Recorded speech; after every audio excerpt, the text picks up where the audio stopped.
ಏನೋ Prajwal Revanna pen drive ಕೇಸನ್ನ ಮುಂದೆ ಇಟ್ಕೊಂಡು ಎಚ್.ಡಿ. ಕುಮಾರಸ್ವಾಮಿಗೆ ಶಾಸಕ ಬಾಲಕೃಷ್ಣ ಅವರು ಮಂಗಳಾರತಿ ಮಾಡಿದ್ದಾರೆ. ಪ್ರಜ್ವಲ್ ತಾತನಿಗೆ ತಕ್ಕ ಮೊಮ್ಮಗ ಆಗಲಿಲ್ಲ, ಬದಲಿಗೆ ತಂದೆಗೆ ತಕ್ಕ ಮಗನಾಗಿದ್ದಾನೆ. ಕುಮಾರಸ್ವಾಮಿ ಅವರೇ ಹೇಳಿದ್ರು ನಾನು ದಾರಿ ತಪ್ಪಿದ್ದೆ ಅಂತ. ಹಾಗೆ ನೂಲಿನಂತೆ ಸೀರೆ ಅಲ್ವಾ ಅಂತ ಅವರು ಪ್ರಶ್ನೆ ಮಾಡಿದ್ದಾರೆ. ಪ್ರಜ್ವಲ್ ಹಗರಣಗಳು ಅಮಿತ್ ಶಾ ಅವರಿಗೂ ಕೂಡ ಗೊತ್ತಿತ್ತು, ಕೇಂದ್ರ ಸಚಿವರಿಗೂ ಕೂಡ ಗೊತ್ತಿತ್ತು. ವಿಡಿಯೋ ಮಾಡಿದ್ದು ಜೆಡಿಎಸ್ ಸಂಸದ, ವಿಡಿಯೋ ಸಿಡಿ ಮಾಡಿ ಹಂಚಿದ್ದು ಬಿಜೆಪಿಯ ದೇವರಾಜೇಗೌಡ. ಆದರೆ ಆರೋಪ ಮಾಡಿ ವಿಲನ್ ಮಾಡ್ತಾ ಇರೋದು ಕಾಂಗ್ರೆಸ್ ಪಕ್ಷವನ್ನ.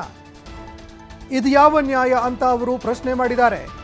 ನಾವೇನು ಸಿಡಿ ಫ್ಯಾಕ್ಟರಿ ಇಟ್ಕೊಂಡಿದ್ದೀವಾ ಅಂತ ಲೇವಡಿ ಮಾಡಿದ್ದಾರೆ.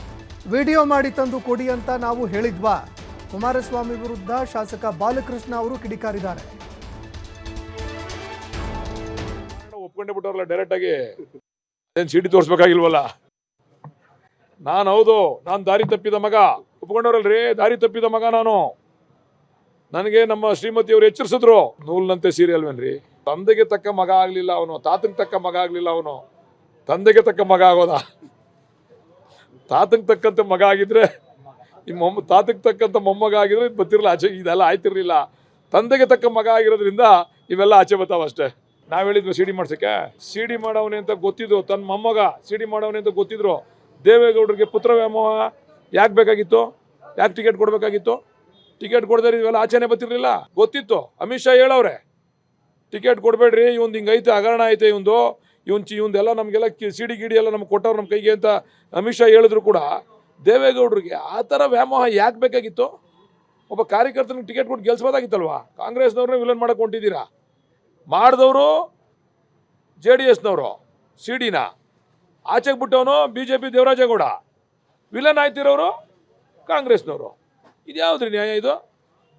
ಮಾಡಿದವನು JDSನವನು ಪ್ರಜ್ವಲ್ ರೇವಣ್ಣ, ಆ ಸಿಡಿ ಇಟ್ಕೊಂಡು ಓಡಾಡಿದವನು ದೇವರಾಜೇಗೌಡ BJPಯವನು. ಈಗ ನಾವು ಅನುಭವಿಸ್ತಾ ಇರೋರು ನಾವು ಕಾಂಗ್ರೆಸ್ನವರು, DK ಶಿವಕುಮಾರ್ ಅವರು.